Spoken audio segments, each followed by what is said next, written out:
Inventer des antisémites, c'est grave. Le CRIF passe son temps à ça, à sortir son rayon laser, et quand quelqu'un a dit quelque chose qui ne lui plaît pas, il vous insulte en vous qualifiant d'antisémite. Or, l'antisémitisme est un crime dans ce pays. En hommage à Mireille Knoll, dont vous avez dû être exfiltré par la police, Khalifa et la LDJ ont fait plus pour l'antisémitisme à cette occasion que des dizaines de basses besognes des vecteurs antisémites. Que lui répondez-vous? Attendez, d'abord, je n'ai pas l'intention de répondre à ce chef communautaire sur les terrains qu'il choisit. Ceux qui veulent lire ce que j'ai écrit peuvent aller sur mon blog, ils y trouveront exprimé la pensée cohérente d'un républicain convaincu comme je le suis. Monsieur, la Palestine, les Palestiniens, c'est un peuple qui lutte pour un droit fondamental, celui de l'autodétermination, de la souveraineté et du respect du droit international. Aujourd'hui, il y a plusieurs résolutions de l'ONU qui condamnent la colonisation et qui condamnent les expropriations, à tel point Attendez, il faut écouter ça. Non, mais bien sûr, David Guiraud, mais malheureusement, l'heure tourne aussi. Vous avez une ONG, thématique. Human Rights Watch, qui parle. Human Rights Watch, qui est pas une organisation à la base, qui n'est pas une ONG, qui est particulièrement proche de la Palestine et des Palestiniens, qui accuse dans son dernier rapport de crimes d'apartheid l'État israélien. Donc évidemment que les gens ils veulent se mobiliser. Vous n'allez pas les interdire. C'est ce que ça charrie. Je sais bien, mais enfin, c'est quand même un problème qu'un État dit démocratique empêche à des députés français de venir sur leur sol. Mais c'est pas un symbole rassurant pour Israël Non, ce qui n'est pas rassurant, c'est qu'Israël nous empêche de venir. C'est ça qui n'est pas rassurant. Il faut quand même qu'on se dise les choses franchement. Ça n'est pas rassurant. Et pour Israël, ça ne rassure pas Israël que la délégation d'élus dont vous Quelle est la menace viennent visiter un terroriste emprisonné. Mais ce n'est pas un terroriste, c'est un militant politique, c'est un prisonnier politique. Je ne suis pas d'accord avec la façon dont vous présentez les choses. Il y en a ras-le-bol d'utiliser cet argument pour disqualifier. Pour vous, les choses Quand le grand rabbin d'Angleterre dit que M. Corbyn n'est pas capable d'assumer la responsabilité de l'État, c'est à peu près aussi insupportable que si le moufti du Caire venait prononcer une oukase contre moi de même nature. Et je préviens d'avance. Ça ne m'impressionne pas, je ne m'inclinerai pas, je ne ferai pas comme Jérémy Corbyn qui a passé son temps à s'excuser, à donner des arguments, etc. Il y en a assez. Il y a assez d'antisémites dans la vie, il n'y a pas besoin d'en inventer d'autres. D'accord? Voilà mon message. Moi, je suis français. La seule chose, c'est qu'on a une démocratie qui est attaquée par un groupe terroriste. C'est ça la réalité à l'heure actuelle. Il faut être honnête sur les faits. Ça fait 54 ans que Jérusalem-Est est occupée, qu'il y a une politique d'expropriation des habitations de Palestiniens en violation avec le droit international, en violation avec des résolutions de l'ONU. Là, aujourd'hui, il y a 7 morts israéliens, ça me fait mal au cœur et je le déplore. Il y a 65 morts palestiniens. Mais bien sûr, mais moi je déplore tous les morts. Nous ne sommes pas, Monsieur Maillard, contrairement à ce que vous dites, en présence d'un conflit entre deux parties qui seraient à égalité. Ce n'est pas vrai. Il y a une politique de colonisation et vous parlez des organisations politiques, on pourrait en faire des critiques, mais ce conflit va bien au-delà des organisations politiques. Est-ce qu'interdire les manifestations, c'est pas rajouter de la tension? Lui, comme d'autres d'ailleurs, parce qu'il y a 700 prisonniers politiques à peu près aujourd'hui qui sont enfermés sous les verrous. On a une politique de colonisation. Parce qu'il est emprisonné pour des attentats. Voilà, oui, parfois certains sont emprisonnés et n'ont participé à aucun attentat. Là, il y a des prisonniers. C'est ce qu'on appelle des prisonniers politiques dans un conflit, puisqu'on appelle ça prudemment un conflit, qui est le conflit israélo-palestinien, dans lequel... Il a été organisateur d'attentats, c'est pour ça qu'il a... Mais attendez, on est quand même dans une situation où on a un État, et vous serez d'accord avec moi, Israël, qui ne respecte pas le droit international. Vous êtes d'accord avec moi, puisqu'il y a toute une série de résolutions de l'ONU qui demandent la reconnaissance de l'État palestinien et la fin de la colonisation. L'État d'Israël ne respecte pas le droit international et empêche des représentants de la République française de venir pacifiquement. Enfin, je veux dire, je n'y vais pas autrement que peut-être qu'Israël n'a pas considéré que vous étiez un ami. Comment? Alors, non, je pense que la politique, madame, je vous le dis franchement, je pense qu'aujourd'hui, le gouvernement israélien est dans un état de raidissement et d'autoritarisme dangereux. C'est un gouvernement d'extrême droite.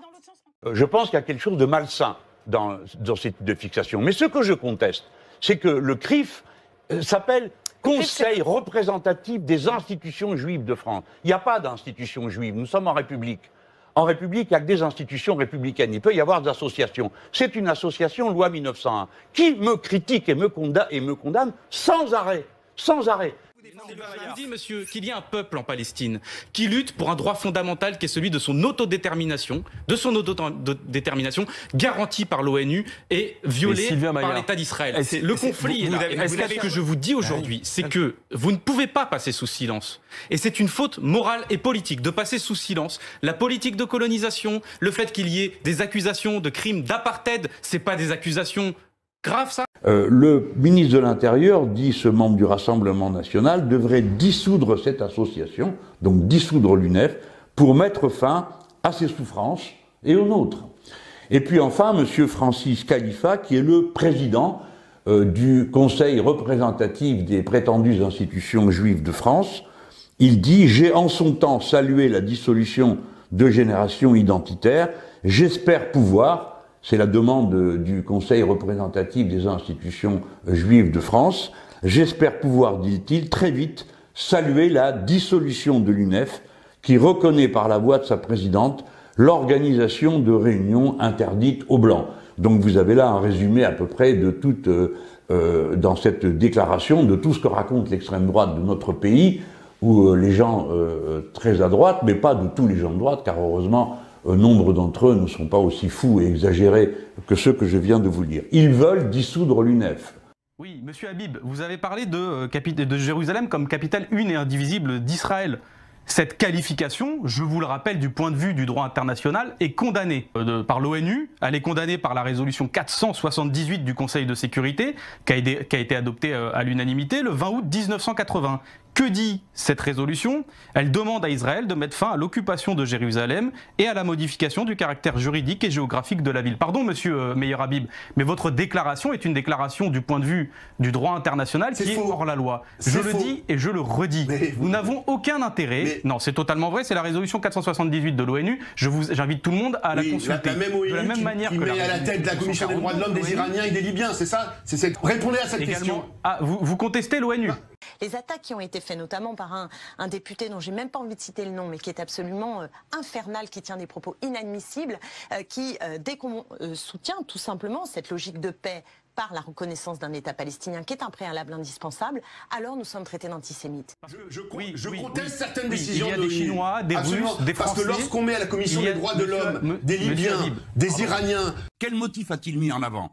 Il a mis en avant le fait que je critique et condamne la politique du gouvernement d'Israël. Donc, pour aimer et pour se sentir en fraternité avec les Juifs français, il faudrait d'abord commencer par approuver la politique d'Israël. Tout ça est totalement fou. Ce n'est même pas le point de vue de la majorité des Juifs français qui ne voient pas les problèmes comme ça. Donc cette personne s'est accaparée, pour des raisons de pur communautarisme, la parole d'un certain nombre de ses concitoyens. Eh bien, je lui dis non.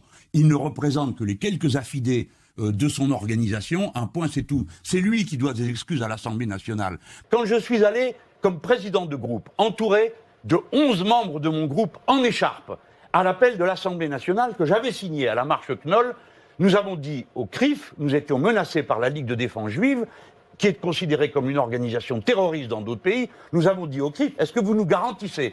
Et ils nous ont dit... sécurité.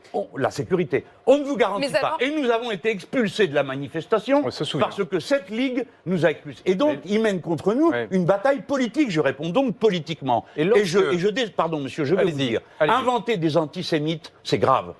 Le CRIF passe son temps à ça, à sortir son rayon laser, et quand quelqu'un a dit quelque chose qui ne lui plaît pas, il vous insulte en vous qualifiant d'antisémite. Or, l'antisémitisme est un crime dans ce pays. Oui. Parce que c'est ça la réalité. Parce qu'on peut vous répondre ou pas, monsieur Habib?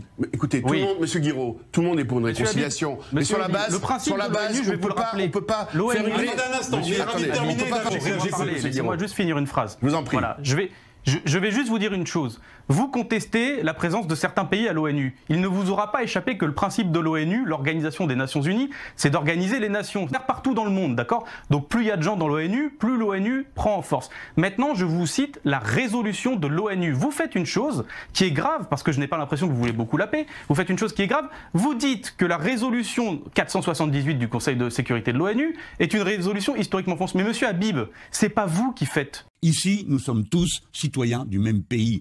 Et je ne reconnais pas à M. Khalifa, ni à son prédécesseur, qui était aussi malfaisant que lui, qui avait déclaré qu'il était le représentant politique de la communauté juive. Non. les Juifs français n'ont pas d'autres représentants politiques que leurs députés, leurs maires, enfin, ceux qu'on élit tous ensemble. Ça suffit. Le communautarisme doit être mis à sa place, fût celui-ci comme tous les autres.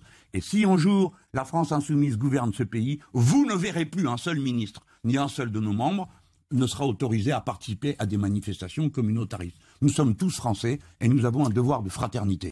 Je vous le dis. Et j'ai trouvé qu'il y a eu des dérives. Allez-y. Sur la communauté. De moi? Oui. Dites quoi? Non mais je vous dis, c'est ce qui est ressenti. Non, Cyril. Vos propos sur le CRIF. Non, soyez direct. Qu'est-ce que vous me reprochez clairement? À chaque fois que le CRIF fait des sorties, vous dites ah bah c'est le CRIF, c'est toujours les mêmes, ils sont contre moi, etc. Pourquoi? Quel est votre problème? Parce qu'il y a un problème politique du CRIF à mon égard, pas de moi à l'égard du CRIF. Moi au début, j'ai même allé une fois, ils m'ont invité au dîner, j'y étais. Bon, j'y remettrai plus les pieds, mais... Pourquoi? Mais parce que c'est d'une véhémence, d'un sectarisme. Mais d'abord, depuis quand le CRIF représenterait tous les Juifs de France? C'est nouveau, ça. Il y en a même pas 1 sur 100 qui vote pour ce truc. Non, mais... Donc nous avons... Après, non, mais je vais vous dire comment ça a été... Cyril Hanouna, non. Laissez-moi quand même dire les choses. Parce que, si vous voulez, je vais vous dire une chose. Pour plein de raisons, l'antisémitisme n'est pas dans mes moyens, d'accord? Donc pour plein de raisons. Donc on va laisser tomber ça. Le CRIF a justement cette attitude insupportable d'accrocher la pancarte d'antisémite à tous ceux qui sont pas d'accord avec lui. C'est cette pancarte qui a...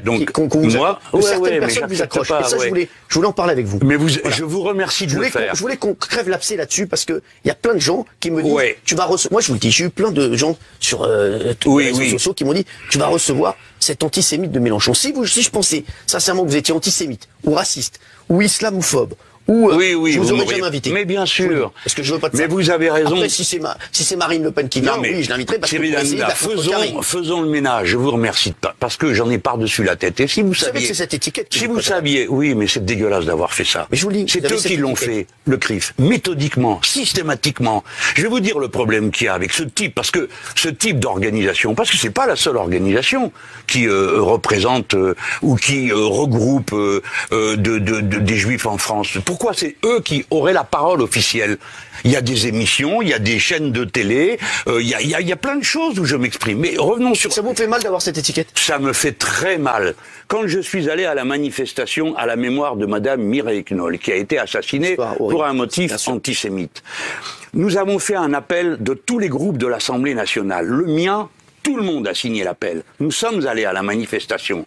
Nous avons appris qu'il y avait une organisation qui s'appelle Ligue de la Défense Juive, qui est considérée comme une organisation terroriste aux États-Unis et en Israël. Donc, au moins, on peut penser que je n'exagère pas en disant il y a un problème. Nous avons appelé le CRIF. C'est pas moi, c'est Corbière qui a fait ça, qui a appelé le président du CRIF et qui lui a dit écoutez, est-ce que vous nous garantissez qu'il n'y aura pas d'incident? Parce que nous, on voulait aller à la marche en hommage à quelqu'un qui a été assassiné. On n'y va pas pour se disputer, se battre ou je sais pas quoi. À peine étais-je arrivé que cette fameuse Ligue de défense nous a insultés jusqu'à nous expulser de la marche.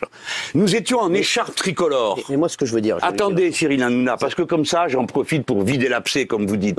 Non seulement le CRIF ne m'a pas défendu, alors qu'on l'avait prévenu, on lui a dit, mais écoutez, garantissez-nous notre sécurité. À la fin, c'est la police qui nous a expulsés, nous, pas les violents.